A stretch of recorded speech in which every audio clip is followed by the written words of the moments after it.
The City on the Hill legislators arrived back in Sacramento for an action-packed week of legislation, party politics, and public relations. But will their lofty ambitions survive the week? Anthony Rollins brings us a special report on the challenges facing the city legislators this week. Plus, Governor Karen England joins us in the midst of her re-election campaign to explain why she's the best pick for City on the Hill governor. It's all right here on your #1 source for real City on the Hill news, live from the CBC newsroom in Sacramento, California. The COTH Report starts now.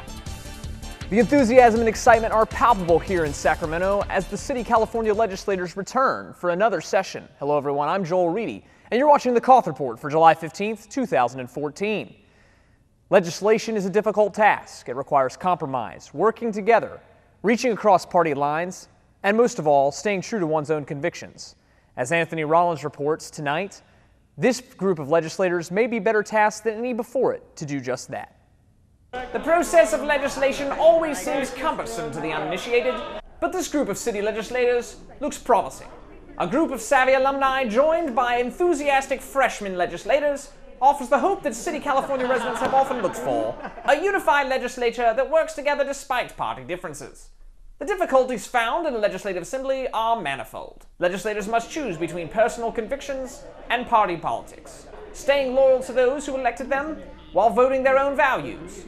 Some legislators choose to put all of their cards on the table, be open and transparent, and hope that others will be like-minded.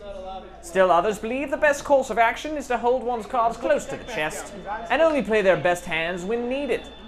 Being an effective legislator means walking a veritable tightrope to accomplish one's agenda, fighting for what one believes, working with those who might compromise to bring about their agenda, all while keeping an eye on the important resources that make one's governing possible. Patriots and the Constitutionalists have been locked in a gridlock battle here in Sacramento for many years, with many pundits bemoaning the lack of confidence that the public feels in their legislators. But this group of legislators is different. They've brought energy, enthusiasm, wisdom, strength, and above all, political savvy to the table. In a world where difficult decisions must be made, there is no time for hesitation, dilly-dallying, or the wringing of one's hands over the difficulty of one's situation. Only time will tell if this group of city legislators will be better than their forebears at these tasks. For CBC News, I'm Anthony Rollins. Thanks, Tony. We'll be right back after these messages. The Constitution isn't just a document, it's the compass that has guided us for more than 200 years. While much of the world has languished in poverty or been engulfed in revolution, our nation has been held strong by these simple words: we the people. We've weathered through tough storms in this nation before. Why would we want to abandon these principles now? The Constitution Party. Hope for America. The Constitutionalist National Committee is responsible for the content of this advertising. A patriot is a person who loves and defends his country's interests above his own. He is grateful for what his nation has given him and feels unworthy of the opportunity to serve. When Paul Revere rode to warn 2 small New England towns that the British were coming, he rode with the knowledge that liberty's well-being rode with him. Today, the Patriot Party still believes that one man can make that kind of difference. Paid for by the Patriot National Committee, not authorized by any candidate or candidate committee. The PNC is solely responsible for the content of this advertisement.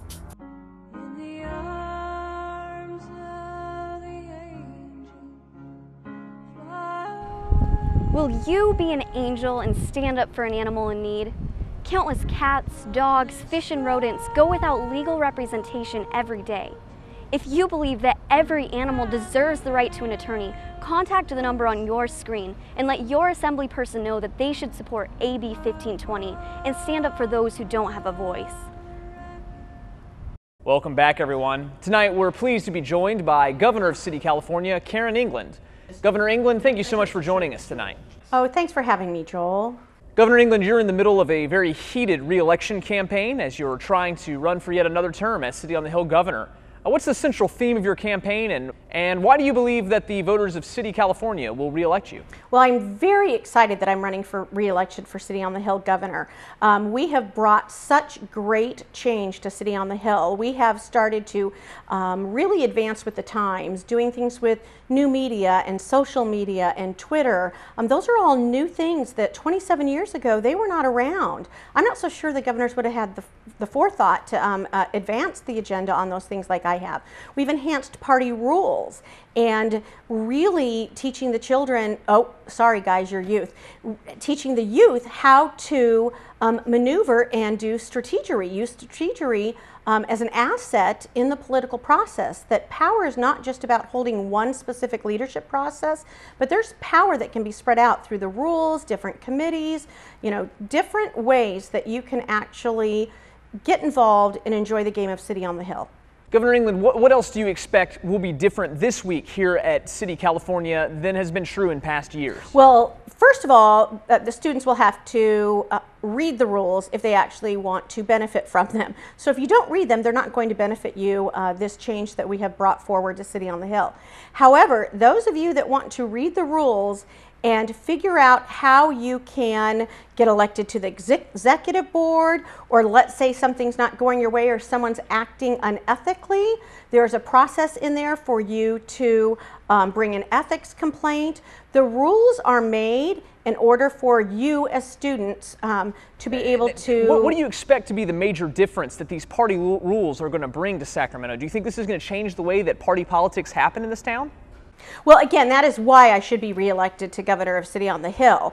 I have enhanced the rules and created an executive board that is the board that authorizes the spending of money, which is also something new at City on the Hill. We actually give budgets to legislators and to the political parties in order to advance their agenda. And so what we've done is created an executive board, and that board controls how a party spends money. That is a very powerful position to be in.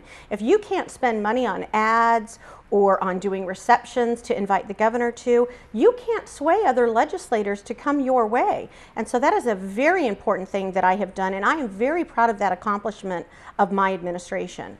Well, Governor England, thank you so much for your time. We know you're busy, but we appreciate you taking time out of the campaign trail to come and see us here tonight.